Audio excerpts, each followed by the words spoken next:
حج کے 5 دن ہیں. آپ پہلے تھوڑی دیر کے لیے جو نا یہ جو حاجیوں پر میں نے دیکھا ہے مینا کے دن جب قریب آنے والے ہوتے ہیں نا تو حاجی گھبرائے مل رہے ہوتے ہیں, کیا ہوگا, خیمے میں کیسے رہیں گے, رش بہت ہوگا, احرام کتنے دن پہننا پڑے گا.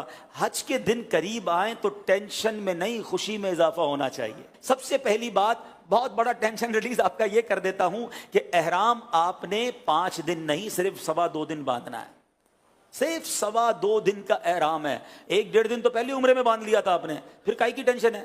پہلے میں نے کہہ دیا احرام فرینڈلی ہو جاؤ, اور حج میں میکسیمم 2.5 دن کا احرام ہے, کوئی 5 دن کا احرام نہیں ہے. ٹھیک ہے, تو آدھا ٹینشن تو ویسے ریلیز ہو گیا ہوگا. اب آ جاؤ حج کے 5 دن کیا کیا ہیں. 8 ذوالحجہ, 9 ذوالحجہ, 10 ذوالحجہ, 11 اور 12. ٹھیک ہے, یہ 5 دن حج کے جو اہم مناسک ہیں وہ اس کے اندر ہیں. 8 کو ہم نے کہاں جانا ہے, انشاءاللہ مینا جانا ہے. کہاں جائیں گے؟ ظہر کی نماز سے پہلے مینا پہنچ جائیں, اور 5 نمازیں مینا میں پڑھنی ہیں. ظہر, عصر, مغرب, عشاء اور فجر. فجر پڑھیں گے وہ کون سا دن ہو جائے گا؟ ویری گڈ, کون سا دن ہو جائے گا؟ 9 کا دن. 8 کی ظہر سے لے کر 9 کی فجر تک ہم نے مینا میں رہنا ہے. 5 نمازیں پڑھنا مینا میں سنت ہے. اب 9 کی فجر کے بعد یاد رکھیے گا, حج کا crucial day, most important day of حج, جس کو وقوف عرفہ اور جس کو یہ کہیں کہ وہ رکن اعظم ہے حج کا, اس کے بغیر حج ہی نہیں ہو سکتا, اور وہ ہے عرفات کا دن. اور اب یہ دن آ گیا ہے 9 ذوالحجہ, یہ یوم عرفہ کہلاتا ہے. اب حاجی کو جانا ہے عرفات کے میدان میں. جو 9 ذوالحجہ کا دن ہے وہ پورا دن ہم نے کہاں گزارنا ہے؟ عرفات میں. یہ خاص دن ہے. جیسے ہی ظہر کا وقت شروع ہوگا, سبحان اللہ, ظہر کا وقت شروع ہوا اور جتنے لوگ وہاں پر عرفات میں موجود ہیں احرام کی نیت کے ساتھ, وہ سارے کے سارے حاجی ہو گئے.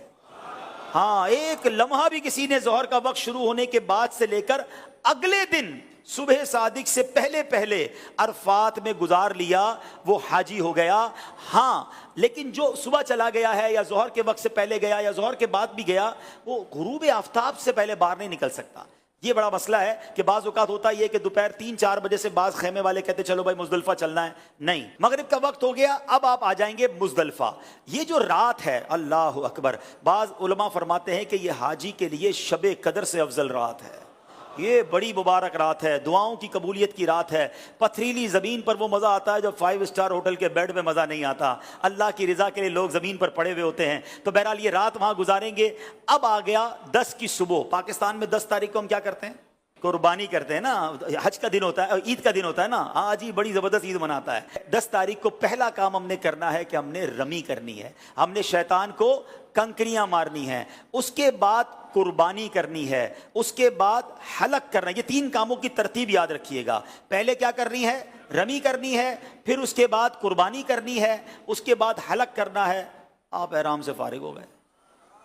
ہاں, احرام تو پورا ہو گیا. ابھی تو 10 تاریخ کی صبح ہی ہوئی ہے, دوپہر ہو جائے گی زیادہ سے زیادہ. 2.5 دن میں آپ احرام سے فارغ. صرف ایک پابندی باقی ہے جو مرد و عورت کے معاملات ہیں, باقی یو آر فری ناؤ. اب اس کے بعد طواف الزیارہ کر لیں تو وہ پابندی بھی ختم ہو جائے گی. اس کے بعد یعنی یہ 10 کا دن جو ہے, آپ چونکہ تھوڑا بیزی ہوں گے, پہلے آپ رمی کریں گے, پھر قربانی کریں گے, پھر آپ حلق کریں گے, غسل وغیرہ کر کے لباس پہنیں گے. اگر شام کو طواف الزیارہ کرنا ہے تو کر لیں گے, ورنہ اگلے دن کر لیں گے.